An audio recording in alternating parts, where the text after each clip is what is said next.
ಈಗ ಪ್ರಥಮ ವಿಭಕ್ತಿಯ ಬಗ್ಗೆ ನೋಡೋಣ. ಪ್ರಥಮ ವಿಭಕ್ತಿಯನ್ನು ಎಲ್ಲಿ ಬಳಸಬೇಕು ಅಂತ. ಸೂತ್ರದಲ್ಲಿ ಕೆಲವು ಅರ್ಥಗಳನ್ನು ಹೇಳಿದ್ದಾರೆ. ಸಾಮಾನ್ಯವಾಗಿ ನಾವು ಪ್ರಥಮ ವಿಭಕ್ತಿಯನ್ನು ಬಳಸುವುದಕ್ಕೆ ವಿಶೇಷವಾದ ಅರ್ಥವನ್ನು ಮನಸ್ಸಲ್ಲಿ ಇಟ್ಟುಕೊಳ್ಳಲ್ಲ. ಕಾರಣ ಏನು ಅಂತಂದರೆ, ಮಹಾಭಾಷ್ಯದಲ್ಲಿ ಪತಂಜಲಿ ಮಹರ್ಷಿಗಳು ಒಂದು ವಾಕ್ಯವನ್ನು ಹೇಳಿದ್ದಾರೆ. ನ ಕೇವಲ ಪ್ರಕೃತಿ ಪ್ರಯೋಕ್ತವ್ಯ ನಾಪಿ ಪ್ರತ್ಯಯ ಅಂತ. ಅಂದರೆ ಕೇವಲ ಪ್ರಕೃತಿ ನ ಪ್ರಯೋಕ್ತವ್ಯ. ಅಲ್ಲಿ ಪ್ರಕೃತಿ ಅಂತಂದರೆ ಪ್ರಾತಿಪದಿಕ ಇರಬಹುದು, ಅಂದರೆ ಶಬ್ದದ ಮೂಲ ರೂಪ, ಪದದ ಮೂಲ ರೂಪ ಇರಬಹುದು, ಶಬ್ದದ ಮೂಲ ರೂಪ ಇರಬಹುದು, ಅಥವಾ ಕ್ರಿಯಾಪದದ ಮೂಲ ರೂಪ ಅಂತಂದರೆ ಧಾತು ಇರಬಹುದು. ಇದನ್ನು ಬಳಸಬಾರ್ದು, ಕೇವಲ ಬಳಸಬಾರ್ದು ಅಂತಂದರು. ನಾಪಿ ಪ್ರತ್ಯಯ ಅಂತಂದರು, ಕೇವಲ ಪ್ರತ್ಯಯವನ್ನು ಬಳಸಬಾರದು ಅಂತ. ಹಾಗಿದ್ರೆ ಏನು ಬಳಸಬೇಕು ಅಂತ ಕೇಳಿದರೆ, ಆ ಪ್ರಾತಿಪದಿಕ ಅಥವಾ ಪ್ರಕೃತಿ ಏನಿದೆ ಅದಕ್ಕೆ ಪ್ರತ್ಯಯವನ್ನು ಸೇರಿಸಿಕೊಂಡು ಬಳಸಬೇಕು ಅಂತ. ಉದಾಹರಣೆಗೆ ಈಗ ರಾಮಃ ಅಂತ ಬಳಸ್ತೇವೆ, ಸರಿ ಇದೆ. ಯಾಕೆ ಅಂದರೆ ರಾಮ ಎಂಬುದು ಮೂಲ ಶಬ್ದ, ಅದಕ್ಕೆ ಸು ಎಂಬ ಪ್ರತ್ಯಯ ಬಂದಿದೆ, ಪ್ರಥಮ ವಿಭಕ್ತಿ, ರಾಮಃ ಅಂತಾಯಿತು. ಹಾಗಿದ್ರೆ ರಾಮ ಅಂತ ಬಳಸಬಾರ್ದ? ರಾಮ ಬಳಸಬಾರ್ದ? ರಾಮ ಅಂತ ಶಬ್ದವನ್ನು ಬಳಸಬಾರ್ದು. ಸಂಬೋಧನೆಯಲ್ಲಿ ರಾಮ ಅಂತಲೇ ಆಗುತ್ತೆ. ನಾವು ಹೇ ರಾಮ ಅಂತ ಹೇಳ್ತೇವೆ, ಹೇ ರಾಮ, ಹೇ ರಾಮವು, ಹೇ ರಾಮ, ಅಲ್ಲಿ ರಾಮ ಅಂತಲೇ ಬಂತು. ಆದ್ದರಿಂದ ಅದನ್ನು ಬಳಸಬಹುದು, ಯಾಕಂದರೆ ಅದು ಸಂಬೋಧನೆಯ ರೂಪ, ಸಂಬೋಧನಾ ವಿಭಕ್ತಿ ಆಯಿತದು, ಬಳಸಬಹುದು. ಹರಿ ಶಬ್ದ ಇದೆ, ಕವಿ ಶಬ್ದ ಇದೆ, ಗುರು ಶಬ್ದ ಇದೆ. ಇವುಗಳನ್ನು ನೀವು ವಾಕ್ಯದಲ್ಲಿ ಹರಿ, ಗುರು, ಪಿತೃ, ಕವಿ ಅಂತ ಬಳಸೋಕ್ಕಾಗಲ್ಲ. ಯಾಕಂದರೆ ಇದಕ್ಕೆ ಸಂಬೋಧನೆಯಲ್ಲೂ ಆ ರೂಪ ಬರಲ್ಲ. ಸಂಬೋಧನೆ ಮಾಡಿದಾಗ ಹರೇ, ಕವೇ, ಗುರು ಅಂತ ಆಗತ್ತೆ. ಆ ರೂಪಗಳನ್ನೇ ಬಳಸಬೇಕು ವಾಕ್ಯದಲ್ಲಿ. ಕೇವಲ ಹರಿ, ಹರಿ ಗಚ್ಚತಿ ಅಂತ ಹೇಳಲಿಕ್ಕಾಗಲ್ಲ, ಹರಿಹಿ ಗಚ್ಚತಿ. ಆದ್ದರಿಂದ ಆ ಶಬ್ದ ಸಾಧುತ್ವಕ್ಕೋಸ್ಕರವಾಗಿ ಪ್ರಥಮ ವಿಭಕ್ತಿಯನ್ನು ನಾವು ಎಲ್ಲ ಕಡೆಗೂ ಕೂಡ ಬಳಸಲೇಬೇಕು. ಅಲ್ಲಿ ವಿಭಕ್ತಿ ಎಂಬಂತಹ ಜ್ಞಾನ ಅಥವಾ ಅಪೇಕ್ಷೆ ಏನೂ ಇರಬೇಕು ಅಂತಿಲ್ಲ. ಪ್ರಥಮ ವಿಭಕ್ತಿಯನ್ನು ಎಲ್ಲ ಕಡೆಗೂ ಬಳಸಬೇಕು. ಆದರೂ ಕೂಡ ವಿಶೇಷ ಅರ್ಥವನ್ನು ಪಾಣಿನಿ ಮಹರ್ಷಿಗಳು ಹೇಳಿದ್ದಾರೆ, ಅದನ್ನು ನೋಡೋಣ. ಪ್ರಾತಿಪದಿಕಾರ್ಥಲಿಂಗ ಪರಿಮಾಣ ವಚನ ಮಾತ್ರೇ ಪ್ರಥಮ ಅಂತ ಹೇಳಿದರು.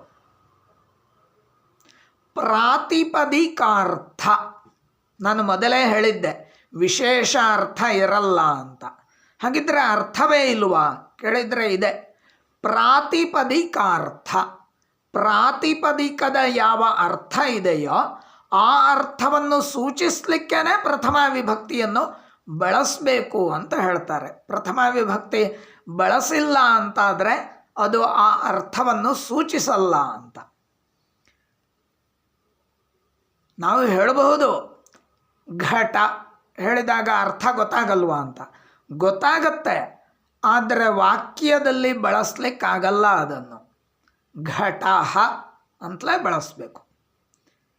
ಹಾಗೆ ಆ ಪ್ರಾತಿಪದಿಕ ಎಂಬಂತಹ ಅರ್ಥದಲ್ಲಿ ಪ್ರಥಮ ವಿಭಕ್ತಿ ಬಳಕೆಯಾಗತ್ತೆ. ಹಾಗಿದ್ರೆ ಪ್ರಾತಿಪದಿಕ ಅರ್ಥ ಅಂದರೆ ಯಾವುದು ಅಂತ ಕೇಳಿದಾಗ ನಿಯತೋಪಸ್ಥಿತಿಕಃ ಪ್ರಾತಿಪದಿಕಾರ್ಥ ಅಂತಂದರು. ಯಾವುದಾದ್ರೂ ಒಂದು ಶಬ್ದವನ್ನು ಹೇಳಿದಾಗ ಒಂದು ಅರ್ಥ ನಮಗೆ ಮನಸ್ಸಿಗೆ ಬರುತ್ತೆ. ಘಟ ಹೇಳಿದಾಗ ಒಂದು ಕೊಡಪಾನ ಅಂತ ಅರ್ಥ ಬರುತ್ತೆ. ಕೊಡ, ಕೊಡಪಾನ ಎರಡೂ ಹೇಳ್ತಾರೆ. ವೃಕ್ಷ, ಮರ ಅಂತ ಗೊತ್ತಾಗುತ್ತೆ. ಈ ಥರ ಯಾವ ಅರ್ಥ ಆದರೂ ಇರಬಹುದು. ಯಾವುದಾದ್ರೂ ಒಂದು ಶಬ್ದ ಅರ್ಥವನ್ನು ಸೂಚಿಸ್ತಾ ಇದೆ ಅಂತಾದರೆ ಆ ಅರ್ಥದಲ್ಲೇ ಪ್ರಥಮ ವಿಭಕ್ತಿ ಬರುತ್ತೆ ಅಂತಂದರು, ಬೇರೆ ಏನೂ ಇಲ್ಲ. ಇದಕ್ಕೆ ಉದಾಹರಣೆಗಳನ್ನು ಕೃಷ್ಣ, ಶ್ರೀಹಿ, ಜಗತ್, ಉಚ್ಚೈಹಿ ಮೊದಲಾದ ಉದಾಹರಣೆಗಳಿಂದ ಹೇಳಿದ್ದಾರೆ. ಕೃಷ್ಣ, ಕೃಷ್ಣ ಅಂತ ಅರ್ಥ. ಶ್ರೀಹಿ ಅಂದರೆ ಲಕ್ಷ್ಮಿ ಅಂತಾದರೂ ಇಟ್ಕೊಳ್ಬಹುದು, ಸಂಪತ್ತು ಅಂತಾದರೂ ಇಟ್ಕೊಳ್ಬಹುದು. ಜಗತ್ ಅಂದರೆ ಈ ಜಗತ್ತು. ಉಚ್ಚೈಹಿ, ಉಚ್ಚೈಹಿ ಎಂಬುದು ರಾಮೈಹಿ ಇದ್ದ ಥರ ಅಲ್ಲ, ಅದು ಉಚ್ಚೈಹಿ ಎಂಬುದು ಅವ್ಯಯ. ಅಲ್ಲಿ ವಿಭಕ್ತಿ ಅರ್ಥ ಏನೂ ಇಲ್ಲ, ಪ್ರಾತಿಪದಿಕದ ಅರ್ಥವನ್ನು ಸೂಚಿಸಲಿಕ್ಕೇನೆ ಪ್ರಥಮ ವಿಭಕ್ತಿಯನ್ನು ಬಳಸಬೇಕು. ಈ ರೀತಿಯಲ್ಲಿ ಹೇಳಿದರು. ಈಗ ಏನು ಹೇಳ್ತಾ ಇದ್ದಾರೆ ಅಂತಂದರೆ, ಪ್ರಾತಿಪದಿಕಾರ್ಥ ಲಿಂಗ ಅಂತ ಇನ್ನೊಂದು ಪದವನ್ನು ತಗೊಂಡ್ರು ಸೂತ್ರದಲ್ಲಿ. ಯಾಕೆ ಆ ಲಿಂಗವನ್ನು ಹೇಳಬೇಕು? ಈಗ ಕೃಷ್ಣ ಎಂಬಲ್ಲಿ ಪುಲ್ಲಿಂಗ ಇದೆ, ಶ್ರೀಹಿ ಎಂಬಲ್ಲಿ ಸ್ತ್ರೀಲಿಂಗ ಇದೆ, ಎಲ್ಲದಕ್ಕೂ ಬರ್ತಾ ಇದೆ ಅಲ್ವಾ ಸುಪ್ರತ್ಯಯ. ಮತ್ತೆ ಲಿಂಗ ಶಬ್ದವನ್ನು ಸೂತ್ರದಲ್ಲಿ ಪಾಣಿನಿ ಮಹರ್ಷಿಗಳು ಯಾಕೆ ಹೇಳಿದರು? ಪ್ರಾತಿಪದಿಕಾರ್ಥ ಲಿಂಗ ಪರಿಮಾಣ ವಚನ ಮಾತ್ರೆ ಪ್ರಥಮ ಅಂತಂದರು. ಲಿಂಗ ಯಾಕೆ ಹೇಳಿದರು ಅಂತ ಪ್ರಶ್ನೆ ಬರುತ್ತೆ. ಅದಕ್ಕೆ ಅವರು ಏನು ವಿವರಣೆ ಕೊಡ್ತಾರೆ ಅಂತಂದರೆ, ಕೆಲವು ಶಬ್ದಗಳು 2 ಲಿಂಗದಲ್ಲಿ ಅಥವಾ 3 ಲಿಂಗದಲ್ಲಿ ಇರ್ತವೆ. ಉದಾಹರಣೆಗೆ ಈಗ ದಡ, ತೀರ ಅಂತಿದೆ. ನದಿಯ ದಡ, ನದಿಯ ತೀರ. ಇದು ಸಂಸ್ಕೃತದಲ್ಲಿ ತಟಹ ಅಂತ ಪುಲ್ಲಿಂಗದಲ್ಲೂ ಇದೆ, ತಟೀ ಅಂತ ಸ್ತ್ರೀಲಿಂಗದಲ್ಲೂ ಇದೆ, ತಟಂ ಅಂತ ನಪುಂಸಕಲಿಂಗದಲ್ಲೂ ಇದೆ. ನಾವು ಆ ಶಬ್ದಕ್ಕೆ ಪ್ರಾತಿಪದಿಕಾರ್ಥದಲ್ಲಿ ಪ್ರತ್ಯಯ ಬರುತ್ತೆ ಅಂತ ನಾವು ಹೇಳ್ತಾ ಹೋದರೆ, ತಟಹ ಎಂಬಲ್ಲಿ ಪ್ರಾತಿಪದಿಕಾರ್ಥದಲ್ಲಿ ಬಂದಿದೆ, ತಟೀ ಎಂಬಲ್ಲಿ ಯಾಕೆ ಪ್ರತ್ಯಯ ವಿಧಿಸಬೇಕು, ಬಳಸಬೇಕು ಅಂತ ಮತ್ತೆ ಪ್ರಶ್ನೆ ಬರುತ್ತೆ. ಬೇಕಾಗಿಲ್ಲ, ಅಲ್ಲೇ ತಟಹ ಎಂಬಲ್ಲಿ ಬಳಸಿಯಾಗಿದೆ, ಇದನ್ನು ಹೀಗೇ ಬಳಸಿಬಿಡೋಣ ಅಂತ. ಆದರೆ ಹಾಗೆ ಮಾಡಬಾರ್ದು. ತಟೀ ಎಂಬ ಸ್ತ್ರೀಲಿಂಗಕ್ಕೂ ಪ್ರತ್ಯಯ ಬರಬೇಕು, ಪ್ರಥಮ ವಿಭಕ್ತಿ ಬರಬೇಕು. ಅದಕ್ಕೋಸ್ಕರ ಪಾಣಿನಿ ಮಹರ್ಷಿಗಳು ಲಿಂಗ ಎಂಬ ಪದವನ್ನು ಕೊಟ್ಟರು. ಅಂದರೆ ಒಂದು ಪದದಲ್ಲಿ ಲಿಂಗವು ಹೆಚ್ಚಾಗಿ ಕಂಡು ಬರ್ತಾ ಇದ್ದರೆ, ಹೆಚ್ಚಾಗಿ ಕಂಡು ಬರೋದು ಅಂದರೆ ಪ್ರಾತಿಪದಿಕಾರ್ಥವನ್ನು ಹೊರತುಪಡಿಸಿ ಲಿಂಗವೂ ಅಲ್ಲಿ ತೋರ್ತಾ ಇದ್ದರೆ, ಕಾಣ್ತಾ ಇದ್ದರೆ, ಅಲ್ಲೂ ನೀವು ಪ್ರಥಮ ವಿಭಕ್ತಿಯನ್ನು ಬಳಸಿಕೊಳ್ಳಿ ಅಂತಂದರು. ಆಗ ಏನಾಗುತ್ತೆ ಅಂತಂದರೆ, ತಟಹ ಎಂಬಲ್ಲಿ ಸುಪ್ರತ್ಯಯ ಪ್ರಥಮ ವಿಭಕ್ತಿ ಬಂದಿದ್ದರೂ ಕೂಡ ತಟೀ ಎಂಬ ಶಬ್ದದ ಮುಂದೆ ಮತ್ತೆ ಪ್ರಥಮ ವಿಭಕ್ತಿ ಬರುತ್ತೆ. ಯಾಕೆ ಅಂದರೆ ಇಲ್ಲಿ ಲಿಂಗ, ಸ್ತ್ರೀಲಿಂಗ ಹೆಚ್ಚಾಗಿ ಕಾಣ್ತಾ ಇದೆ. ಪ್ರಾತಿಪದಿಕಾರ್ಥ ಇದ್ದೇ ಇದೆ, ದಡ, ತೀರ ಎಂಬ ಅರ್ಥ ಇದ್ದೇ ಇದೆ, ಇದು ಹೆಚ್ಚಾಗಿ ಕಾಣ್ತಾ ಇದೆ. ಆದ್ದರಿಂದ ಲಿಂಗವು ಹೆಚ್ಚಾಗಿ ತೋರ್ತಾ ಇದ್ದರೂ ಪ್ರಥಮ ವಿಭಕ್ತಿ ಬಳಸಿಕೊಳ್ಳಿ ಅಂತಂದರು. ಪ್ರಾತಿಪದಿಕಾರ್ಥದಲ್ಲಿ ಪ್ರಥಮ ವಿಭಕ್ತಿ ಬರುತ್ತೆ, ಲಿಂಗ ಹೆಚ್ಚಾಗಿ ತೋರ್ತಾ ಇದ್ದರೆ ಪ್ರಥಮ ವಿಭಕ್ತಿ ಬರುತ್ತೆ. ಇನ್ನು ಪರಿಮಾಣ ಅಂತಂದರು. ಪರಿಮಾಣ ಅಂತಂದರೆ ಅಳತೆ ಅಂತ ಅರ್ಥ. ಕನ್ನಡದಲ್ಲೇ ಒಂದು ಉದಾಹರಣೆ ನೋಡೋಣ. ಅಕ್ಕಿ ತಗೊಂಡು ಬಾ ಅಂತ ಯಾರಾದರೂ ಹೇಳ್ತಾರೆ, ಮನೆ ಒಳಗಡೆನೆ ಅಮ್ಮ ಹೇಳ್ತಾರೆ ಅಂತ ಇಟ್ಕೊಳ್ಳೋಣ, ಅಕ್ಕಿ ತಗೊಂಡು ಬಾ ಅಂಥೇಳಿ. ಅಂದರೆ ಅಂಗಡಿಯಿಂದ ತರಬೇಕು ಅಂತ ಅರ್ಥ ಅಲ್ಲ, ಮನೆಯಲ್ಲಿ ಇದ್ದಿದ್ದನ್ನೇ ತರಬೇಕು ಅಂತ. ಎಷ್ಟು ತರಬೇಕು ಅಂತ ಕೇಳ್ತಾನೆ ಆ ಮಗ ಇರಬಹುದು ಅಥವಾ ಮಗಳು ಇರಬಹುದು, ಎಷ್ಟು ತರಬೇಕು ಅಂತ. ಆಗ ಅಮ್ಮ ಏನು ಹೇಳ್ತಾರೆ ಅಂದರೆ, 1 ಪಾವು ಅಕ್ಕಿಯನ್ನು ತೆಗೆದುಕೊಂಡು ಬಾ ಅಂತ ಹೇಳಲ್ಲ, ಅಥವಾ 1 ಸೇರು ಅಕ್ಕಿಯನ್ನು ತೆಗೆದುಕೊಂಡು ಬಾ ಅಂತ ಹೇಳಲ್ಲ. ಒಂದು ಸೇರು, ಒಂದು ಪಾವು ತಕ್ಕೊಂಡು ಬಾ, ಒಂದು ಸೇರು ತಕ್ಕೊಂಡು ಬಾ ಅಂತ ಇಷ್ಟು ಮಾತ್ರ ಹೇಳ್ತಾರೆ. ಅಲ್ಲಿ ಒಂದು ಸೇರು ಅಕ್ಕಿಯನ್ನು ಅಂತ ಬಳಸಲ್ಲ, ಅಕ್ಕಿ ಅಂತ ಪದವನ್ನು ಬಳಸಲ್ಲ. ಒಂದು ಸೇರು ತಕ್ಕೊಂಡು ಬಾ ಅಂತ. ಒಂದು ಸೇರು ತಕ್ಕೊಂಡು ಬಾ ಅಂತ ಹೇಳಿದಾಗ ಆ ಮಗ ಅಥವಾ ಮಗಳು ಕೇವಲ ಸೇರು ಎಂಬಂತಹ ಅಳತೆ ಪಾತ್ರ ಇದೆ ಅಲ್ವಾ, ಅದನ್ನು ಮಾತ್ರ ತಂದರೆ ಅಮ್ಮ ಬೈತಾರೆ. ನಾನು ಅಕ್ಕಿ ತರಕ್ಕೆ ಹೇಳಿದ್ವಿ, ಪಾತ್ರ ತರಕ್ಕೆ ಹೇಳಿದ್ದ ಅಂತ ಬೈತಾರೆ. ಅಂದರೆ ಅಲ್ಲಿ ಅರ್ಥ ಏನು? ಒಂದು ಪಾವು ಅಂತ ಹೇಳಿದಾಗ ಒಂದು ಪಾವು ಅಕ್ಕಿ ಎಂಬಂತಹ ಅರ್ಥ ನಮಗೆ ಗೊತ್ತಾಗತ್ತೆ. ನಾವು ಅಕ್ಕಿಯನ್ನು ತಗೊಂಡು ಬರ್ತೇವೆ. ಈ ಅರ್ಥ ಸಂಸ್ಕೃತದಲ್ಲೂ ಇದೆ. ಅದಕ್ಕೋಸ್ಕರ ಪಾಣಿನಿ ಮಹರ್ಷಿಗಳು ಏನು ಮಾಡಿದರು ಅಂದರೆ ಪರಿಮಾಣ ಎಂಬಂತಹ ಇನ್ನೊಂದು ಪದವನ್ನು ಬಳಸಿದರು. ಸಂಸ್ಕೃತದಲ್ಲಿ ನೋಡೋಣ, ಉದಾಹರಣೆ ದ್ರೋಣೋ ವ್ರೀಹಿ ಅಂತ ಕೊಟ್ಟರು.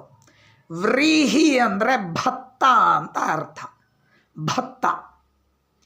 ಭತ್ತ ಎಷ್ಟು ಕೇಳಿದರೆ ದ್ರೋಣ. ದ್ರೋಣ ಎಂಬುದು ಒಂದು ಅಳತೆಯ ಪಾತ್ರೆ. ನಾವು ದ್ರೋಣ ಅಂತ ಹೇಳಿದಾಗ ಆ ಪಾತ್ರೆಯನ್ನು ನೋಡಲ್ಲ. ದ್ರೋಣ ವ್ರೀಹಿ, ಆ ಒಂದು ದ್ರೋಣ ಎಂಬ ಪಾತ್ರೆಯಿಂದ ಅಳತೆ ಮಾಡಿದಂತಹ ಭತ್ತ ಏನಿದೆ ಅದರ ಬಗ್ಗೆ ನಾವು ಮಾತಾಡ್ತಾ ಇದ್ದೇವೆ. ದ್ರೋಣಂ ಆನಯ ಅಂತ ಹೇಳಿದಾಗ ಒಂದು ದ್ರೋಣ ಭತ್ತವನ್ನು ತೆಗೆದುಕೊಂಡು ಬಾ ಅಂತ ಅರ್ಥ. ದ್ರೋಣಂ ವ್ರೀಹಿಂ ಆನಯ ಅಂತ. ಪ್ರತಿ ಬಾರಿನೂ ನಾವು ವ್ರೀಹಿ ಅಂತ ಹೇಳಲ್ಲ. ದ್ರೋಣಂ ಆನಯ. ಕತಿ ದ್ರೋಣಾಹ ಸಂತಿ, ಎಷ್ಟು ದ್ರೋಣ ಇದೆ. ಎಷ್ಟು ದ್ರೋಣ ಅಂದರೆ ಎಷ್ಟು ದ್ರೋಣ ಭತ್ತ ಇದೆ, ಅಕ್ಕಿ ಇದೆ ಅಥವಾ ಗೋಧಿ ಇದೆ ಅಂತ ಅರ್ಥ. ನಾವಲ್ಲಿ ದ್ರೋಣ ಶಬ್ದದಿಂದ ಅಕ್ಕಿ ಭತ್ತವನ್ನು ಹೇಳ್ತಾ ಇದ್ದೇವೆ. ಅದರಿಂದ ಅಳತೆ ಮಾಡಿದಂತಹ ಭತ್ತ, ಅಕ್ಕಿ, ರಾಗಿ ಯಾವುದಾದ್ರೂ ಇರಲಿ, ಧಾನ್ಯ ಏನಾದರೂ ಇರಲಿ, ಅಂತೂ ಅಳತೆ ಮಾಡಿದಂತಹ ಒಂದು ವಸ್ತುವನ್ನು ನಾವು ಹೇಳ್ತಾ ಇದ್ದೇವೆ. ಆ ಅಳತೆ ಮಾಡುವ ಪಾತ್ರೆ ಬಗ್ಗೆ ನಾವು ಮಾತಾಡ್ತಾ ಇಲ್ಲ. ಆ ಅರ್ಥ ನಮಗೆ ಬೇಕು. ಈ ದ್ರೋಣ ಅಂತ ಹೇಳಿದಾಗ ನಮಗೆ ಭತ್ತ ಅಂತ ಗೊತ್ತಾಗಬೇಕು. ದ್ರೋಣ ಎಂಬ ಪಾತ್ರೆಯಿಂದ ಅಳತೆ ಮಾಡಿದಂತಹ ಭತ್ತ ಅಂತ ಇದು ಗೊತ್ತಾಗಬೇಕು ಅಂತ ಹೇಳಿಕೊಂಡು ಆ ಶಬ್ದಕ್ಕೆ ಪರಿಮಾಣ ಎಂಬ ಅರ್ಥದಲ್ಲಿ ಪ್ರಥಮ ವಿಭಕ್ತಿ ಬಳಸಿಕೊಳ್ಳಿ ಅಂತ ಪಾಣಿನಿ ಮಹರ್ಷಿಗಳು ಹೇಳ್ತಾರೆ. ಈ ಕಾರಣದಿಂದ ದ್ರೋಣೋ ವ್ರೀಹಿ ಎಂಬಲ್ಲಿ ದ್ರೋಣ ಪ್ರಥಮ ವಿಭಕ್ತಿ ಸುಪ್ರತ್ಯಯ ಬಂದಿದೆ. ಪ್ರಾತಿಪದಿಕಾರ್ಥ ಲಿಂಗ ಪರಿಮಾಣ ವಚನ ಮಾತ್ರೇ ಪ್ರಥಮ ಅಂತಂದರು. ವಚನ ಅಂತ, ವಚನ ಅಂದರೆ ಸಂಖ್ಯೆ ಅಂತ ಅರ್ಥ. ನಾವು ಏಕವಚನ, ದ್ವಿವಚನ, ಬಹುವಚನ ಅಂತ ಹೇಳ್ತೇವೆ. ಇಲ್ಲಿ ಪ್ರಶ್ನೆ ಬರುತ್ತೆ, ರಾಮಃ ರಾಮೌ ರಾಮಾಹ ಎಂಬಲ್ಲಿ ಸಮಸ್ಯೆ ಇಲ್ಲ, ಅಥವಾ ಬಾಲಃ ಬಾಲೌ ಬಾಲಾಹ ಎಂಬಲ್ಲಿ ಸಮಸ್ಯೆ ಇಲ್ಲ. ಬಾಲಃ ಅಂದರೆ ಒಬ್ಬ ಹುಡುಗ, ಬಾಲವು ಅಂದರೆ ಇಬ್ಬರು, ಬಾಲಾಹ ಅಂದರೆ ತುಂಬ ಮಂದಿ ಹುಡುಗರು ಅಂತ ಗೊತ್ತಾಗುತ್ತೆ. ಆದರೆ ಏಕ ಎಂಬ ಶಬ್ದ ಇದೆ, ಅಲ್ಲಿ ಸುಪ್ರತ್ಯಯವನ್ನು ಹಾಕುವ ಅಗತ್ಯ ಇಲ್ಲ. ಏಕ ಅಂತ ಕೇಳಿದಾಗ್ಲೇ ಒಂದು, ಒಬ್ಬ ಅಂತ ಗೊತ್ತಾಗುತ್ತೆ. ಆದರೂ ಅಲ್ಲಿ ಪ್ರಥಮ ವಿಭಕ್ತಿಯನ್ನು ಬಳಸಿಕೊಳ್ಳಿ ಅಂತಂದರು. ಯಾಕೆ ಅಂತಂದರೆ ಅಲ್ಲಿ ವಚನ ಸಂಖ್ಯೆಯನ್ನು ಸೂಚಿಸುವುದಕ್ಕೋಸ್ಕರವಾಗಿ ಬಳಸಿಕೊಳ್ಳಿ ಅಂತಂದರು. ಆಗ ಏಕಂ ದ್ವೇ ಅಂತ ಆಗತ್ತೆ. ಅಂದರೆ ಪ್ರಾತಿಪದಿಕದ ಅರ್ಥದಲ್ಲಿ ಸಂಖ್ಯೆ ಇದ್ದರೂ ಕೂಡ ಆ ಪ್ರಾತಿಪದಿಕಾರ್ಥದಿಂದಲೇ ನಮಗೆ ಗೊತ್ತಾಗತ್ತೆ ಅಂತ ಇಟ್ಕೊಂಡು ಬಿಟ್ಟರೆ ಆ ಪ್ರಾತಿಪದಿಕಕ್ಕಿಂತಲೂ ವಿಶೇಷವಾಗಿ ಅಲ್ಲಿ ಪ್ರಾತಿಪದಿಕವೇ ಸಂಖ್ಯೆಯನ್ನೂ ತೋರಿಸ್ತಾ ಇದೆ. ಹೀಗಿರುವಾಗ ಏಕ ಎಂಬುದು ಯಾವತ್ತೂ ಒಂದೇ ಆಗಿರುತ್ತೆ, ಅದು ಎರಡಾಗಿರಲ್ಲ. ಸು ಬಳಸುವ ಅಗತ್ಯ ಇಲ್ಲ. ಬಾಲ ಎಂಬಲ್ಲಿ ಬೇಕು, ಸು ಬಳಸಿದಾಗ ಬಾಲಹ ಆಯಿತು. ಅವು ಪ್ರತ್ಯಯ ಬಳಸಿದಾಗ ಬಾಲವು ಆಯಿತು, ಇಬ್ಬರು ಅಂತ ಗೊತ್ತಾಗುತ್ತೆ. ಆದರೆ ಏಕ ಶಬ್ದ ಹಾಗಲ್ಲ, ಆ ಏಕ ಎಂಬುದೇ ಹೇಳುತ್ತೆ ಒಂದು ಅಂತ. ಆದರೂ ಕೂಡ ಅಲ್ಲಿ ಪ್ರತ್ಯಯವನ್ನು ಬಳಸಿಕೊಳ್ಳಿ ಅಂತಂದರು.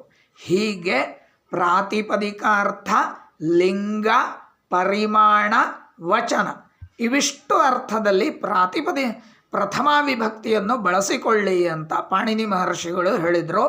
ಅದರ ಮುಂದಿನ ಸೂತ್ರ ಸಂಬೋಧನೇಚ. ಸಂಬೋಧನೆ ಅಂತಂದರೆ ಕರೆಯುವಂಥದ್ದು, ಇನ್ನೊಬ್ಬರನ್ನು ಕರೆಯುವಂಥದ್ದು. ಅಲ್ಲೂ ಕೂಡ ನಾವು ಪ್ರಥಮ ವಿಭಕ್ತಿಯನ್ನೇ ಬಳಸಬೇಕು ಅಂತಂದರು. ಅಂದರೆ ಪ್ರಥಮ ವಿಭಕ್ತಿಯಲ್ಲಿ ರೂಪ ವ್ಯತ್ಯಾಸ ಆಗತ್ತೆ, ಆದರೆ ಅಲ್ಲಿ ಬಳಸುವಂತಹ ಪ್ರತ್ಯಯಗಳು ಸು ಔ ಜಸ್ ಅವೇ ಇರ್ತವೆ, ಬೇರೆ ಪ್ರತ್ಯಯಗಳನ್ನು ಬಳಸಲ್ಲ. ಆದ್ದರಿಂದ ಸಂಬೋಧನೆಯಲ್ಲೂ ಕೂಡ ಪ್ರಥಮ ವಿಭಕ್ತಿ ಬಳಕೆಯಾಗತ್ತೆ ಅಂತ. ಈ ಕಾರಣದಿಂದಲೇ ನಾವು ಸಂಸ್ಕೃತವನ್ನು ಹೇಳಿಕೊಡುವಾಗ ರಾಮಃ ರಾಮೌ ರಾಮಾಹ, ಹೇ ರಾಮ ಹೇ ರಾಮೌ ಹೇ ರಾಮಾಹ ಅಂತ ಸಂಬೋಧನೆಯನ್ನು ಪ್ರಥಮ ವಿಭಕ್ತಿಯ ಜೊತೆಗೆ ಹೇಳ್ತೇವೆ. ಸ್ಕೂಲ್ಗಳಲ್ಲಿ, ಶಾಲಾ ಪಠ್ಯ ಪುಸ್ತಕಗಳಲ್ಲಿ ಹೇ ರಾಮ ಅಂತ ಕೊನೆಗೆ ಕೊಟ್ಟಿರ್ತಾರೆ. ಅದು ಶಾಸ್ತ್ರೀಯ ಪದ್ಧತಿಯಲ್ಲ, ಶಾಸ್ತ್ರೀಯ ಕ್ರಮ ಅಲ್ಲ. ಪ್ರಥಮ ವಿಭಕ್ತಿ ಜೊತೆಗೇ ಸಂಬೋಧನೆಯನ್ನು ಹೇಳಬೇಕು. ಇಷ್ಟು ವಿವರಣೆ ಸಾಕು. ದ್ವಿತೀಯ ವಿಭಕ್ತಿಯನ್ನು ಮುಂದಿನ ವಿಡಿಯೋದಲ್ಲಿ ನೋಡೋಣ. ನಮಸ್ಕಾರ.